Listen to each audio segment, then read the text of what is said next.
good? Thomas Superior from Americana, chilling here with 478 TV. What's up? Yeah, man. With my boy Tommy, man. Americana. Hey. You know what? Go through your heritage a little bit, man. Yeah. What are you known for? Shit, man. I started just all live instrumentation, man. That's what it started with. Just playing instruments, finding a love for music. We talked about it a little bit earlier. My pops, he worked for MTV when I was little. Yeah. So like from a young age, just like especially being in Brooklyn, just seeing all that shit, and then my mom being a instrumentalist, get me into piano and shit like that. So the evolution just progressed around. Okay, so your pop worked for MTV? Yeah. Okay. At a young age, when I was born, it's just Brooklyn shit, and then he had me. He's like, yo, I gotta get a job. Yeah. But knowing him, he was never one to get the standard. So he started working there, and then every day after school, I walk up there and just get like a dose of the fucking 90s. You know what I mean? Like that early shit, from everything from Beavis and Butthead to like skate to like music. Meeting people. Right. I fell in love with the shit, and I always played keyboard, and then around like 15 found guitar, and been with that shit since. Okay. So talk about like what was it like for you growing up in Brooklyn? Like, shit, man.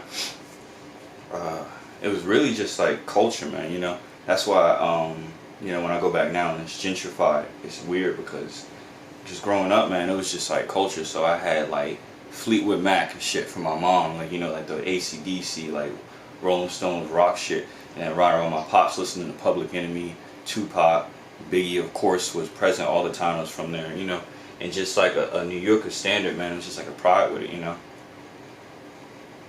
And then when I moved down here, I started working with a studio, and I got a dose of the South, which was fire. I've been here like about 10 years now. I think it's kind of funny when I left New York, like that's when the flow of like hip hop really took over, even though I grew up on it and I was playing a lot of rock music at the time I first came down. Definitely being in the South, I got exposed to just Southern style, like Outkast, you know what I mean? Parliament Funkadelic, which is a classic, but it's just these fusions of like rap, and when I realized it's all our music anyway, so like blues rock, that's us, we started that shit. They took it over. And we went to rock and roll, which was actually, like Little Richard, Chuck Berry, like, making. And then that shit's us too. And then, hip hop, that's us as well. Wow. So that's really where the inception of Americana came from. It's like, yo, we're gonna make our music, no matter what it is, to the highest format. Okay. What was it like, the daily life, for you in Brooklyn, like, me personally, when I visited New York, it only been one time, so being from the South, especially never being to the real city, you don't realize how it'll swallow you for real. Like, I fucked around and got lost on the subway.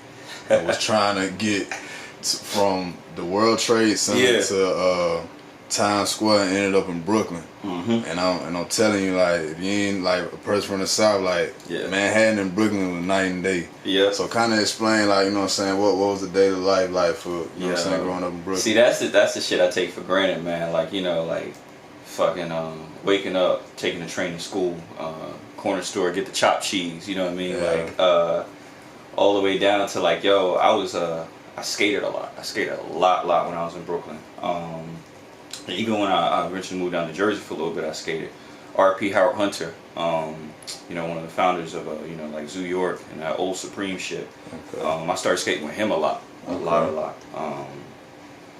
And then he passed away, I remember, and that kind of changed the whole culture. But when he was around, man, it was basically like a Wolfpack style shit. You know what I mean? Like, so we're gonna go to get our food. Like I said, go to the corner store, hit up a skate spot. Fuck around, see some girls down in like, just like Madison Square, seeing some stuff like that. Then I'll end up at 42nd, go see my dad working at MTV, chilling out there, and just like, and that was the everyday routine. Like you said, getting lost on the goddamn subway, bro. The subway is a fucking hooligan, man. That's one of the things like that you take for granted, but like when I moved down here, it made me, it's like, damn, yo, there's no fucking Subway here. Yeah. Yo, there's no like food after like 10 o'clock, you know what I mean? Like it was shit like that. It's definitely gotten better. Yeah. But yeah, man, bet. Definitely talk about that in my lyrics a lot. Like I got this one line, like, you know, we used to take talking about the trains, we used to ride the trains a lot. So, you know, one time I had like a little smoke on me. Family skating in the earliest inception of music. Like I used to go down to CBGBs. That's another thing. I don't know if you ever fucked with that. There's a spot called CBGBs where, like, you know, where punk music was fucking born basically. So I was in the Bowery a lot, knitting factory, and that's where I got my rock exposure. And that's when I'm talking about like that duality. Like, you know, I'm in Brooklyn, so I'm definitely like hip hop heavy. Then I go down Lower East Side, get an exposure to like punk music. Then I skate with my boys, white, black, a whole, you know, just getting all the culture. And that's what, like, when I think about New York, I think about culture, man. All the way down to fucking eating Indian food, you know? Yeah. Get me out of here. I got a bird on the grove. I put a bird on the stove. She got me a rap in the stove.